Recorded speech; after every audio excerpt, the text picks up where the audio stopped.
Hi, this is part 2 of transformations. We talked about vertical and horizontal shifts. Now we're going to talk about reflections. Given a function f of x, a new function g of x is equal to negative f of x is a vertical reflection. So if we take a function and make it negative, that's a vertical reflection of f of x. Sometimes called a reflection about or over or through the x-axis. Given a function f of x, a new function g of x is equal to f of negative x is a horizontal reflection of the function f of x, sometimes called the reflection about the y-axis. So in this case, notice you're multiplying the input variable by a negative. Here you're multiplying the entire function by a negative. And when we talk about reflections, that's exactly what it is. If there were a mirror on the x-axis, then whatever was above the axis would be reflected below and vice versa. And same thing with the y-axis for the horizontal reflection. So it's like a mirror image. So given a function, reflect a graph both vertically and horizontally. How do we do this? First, multiply all your outputs by -1 for a vertical reflection. The new graph is a reflection of the original graph about the x-axis. And then if we want to do a horizontal reflection, we're going to multiply all inputs by -1 for a horizontal reflection. The new graph is a reflection of the original graph about the y-axis. So let's try it. We're going to reflect the graph of, and this is, it looked like the word off, but it's of f of x is equal to the absolute value of x minus 1. We're going to reflect it vertically and horizontally. So the graph x minus 1, that is a horizontal shift. And it's -1, so it's shifting to the right 1. So I'm going to go ahead and graph that. So just want to show you the original graph. Looks like this. It's the points 1, 1, 2, 2, 3, 3, 4, 4, -1, -1, -1, +1, -2, +2, -3, +3, so on and so forth. But if I shift it, okay, so I'm not reflecting it yet. I still have to reflect it, but I'm going to use this to shift it to the right 1 space. So let's change the color to purple. So I'm going to shift everything to the right, each point to the right 1 space.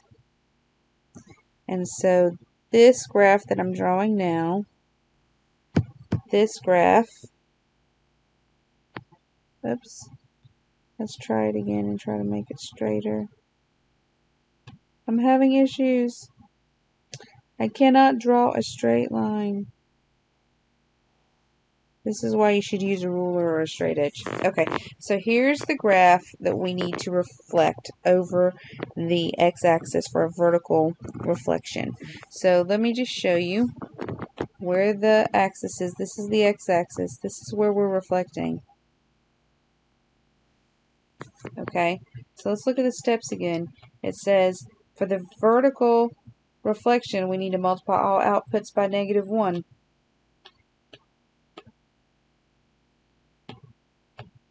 So the output is the y value. Let's do this in orange. So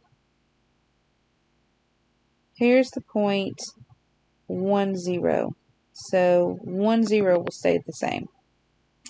Next we have the point 1, I'm going to the right, 1, 1. So if I multiply that output variable times -1, or times a negative, I get -1. So 1, -1. And then instead of 2 going up 2, I'm going to go down 2. 3 would go down 3. And when I say down 2, I mean 2 over from the new vertex. So right 1, down 1, right 2, down 2, right 3, down 3. But really these are the points 2, negative 1, 3, negative 2, 4, negative 3, so on and so forth. 0 up 1 reflects to 0, negative 1. 1 up 2 reflects to 1, negative 2. 2 up 3 reflects to negative 3. And that is our reflected graph right here. So it does help if we label these things. So the purple graph was f of x equals x minus 1. And then this orange is the reflection. We'll call it g of x equals negative f of x, or negative x minus 1. Okay, so now we're going to do a horizontal shift. We're going to shift it over the y-axis. That's this one. So let's first graph the original.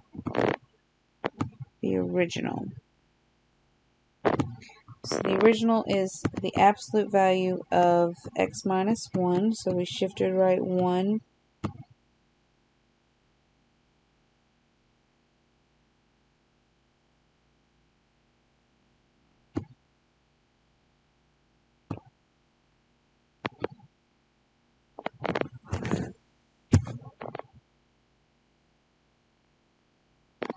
Okay, there is the new original. Now we need to reflect it over the y-axis. So let me just write the points that I had. So I have the point, 1 is in the middle, 1, 0, and then 2 goes up 1, 3 goes up 2. Going the other way, I have the point 0 up 1, and then going left again, I have the point negative 1 up 2. Okay, so the reason I wrote these down, because I thought this might be helpful a little bit in doing the reflection. So what we're going to do is we're going to multiply each of the x's by negative 1. So negative 1 becomes positive 1, 0 stays 0, 1 becomes negative 1, 2 becomes negative 2, 3 becomes negative 3. So now we can plot these new points. So here's the point. Right 1 up 2, 0, oops, I did that wrong. Right 1 up 2, 0, 1, negative 1, 0, negative 2, 1, negative 3 up 2. And that helps us to do the reflection. So that is the mirror image. It looks like a shift, but it really is a reflection. If you were to fold the graph along the y-axis, every point on the left side of the axis will touch a point on the right side of the new graph.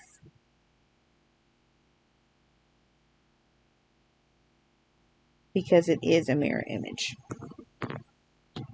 Okay. So now we're going to do reflections on the table. So for A, we're going to do g of x is equals to negative f of x. And then for b, we're going to do h of x is equal to f of negative x. So with tables, this is really easy.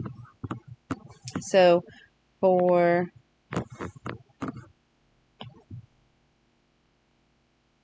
g of x, we're just going to copy all the x's, and we're going to multiply all the y's by negative. So that becomes negative 5, negative 10, negative 15, and negative 20. Whereas on the h of x table, all the y's stay the same, and we multiply each of the x's by a negative. And that's kind of what you do up here as well if you want to make a table, and then you could do the multiplication of either the input or the output variable depending on the type of reflection you're doing, and then plot the new points. Which is kind of what I did on the second go around. I just didn't try it that way on the first because it was easier to visualize the reflection over the x-axis than over the y. Alright, so given the toolkit function f of x equals x squared, graph g of x equals negative f of x, and h of x equals f of negative x. Let me rewrite that h of x because it's on two different lines. Okay, so first let's graph f of x equals x squared. So let me do that with a table because maybe it'll help you. So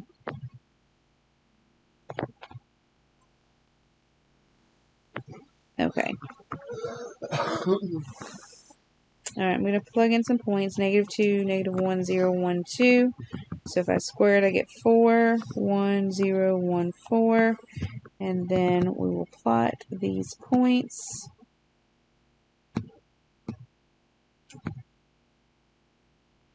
And it makes a parabola. Okay. So now let's do g of x. Let's do that table, which is negative f of x. So basically what we're going to do is we're going to keep all of our x's the same, and we're going to multiply each of our y's that we got originally by negative. So negative 4, negative 1, 0, negative 1, negative 4. So let's plot that.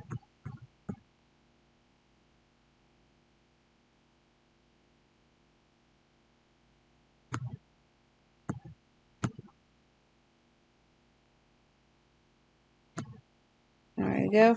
And that just shows you that that is a reflection over the x-axis. And if you want to know what that function is exactly, this is the function negative x squared.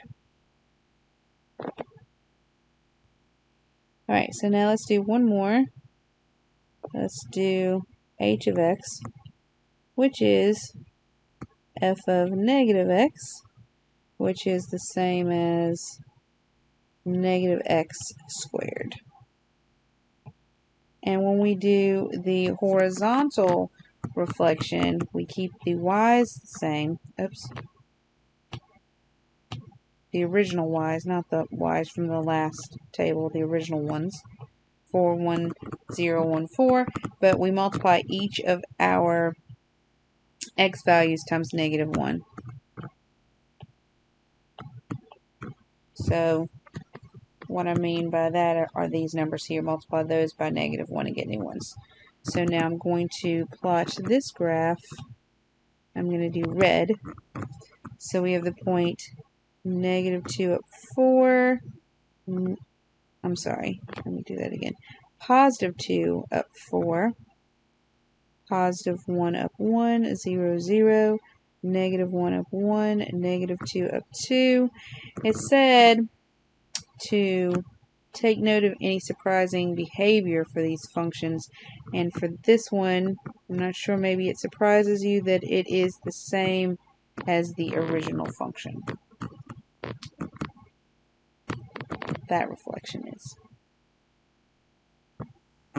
Okay, so before we get into stretches and compressions, we're going to stop the video here, and we'll pick back up with part 3, and we'll talk about stretches and compressions.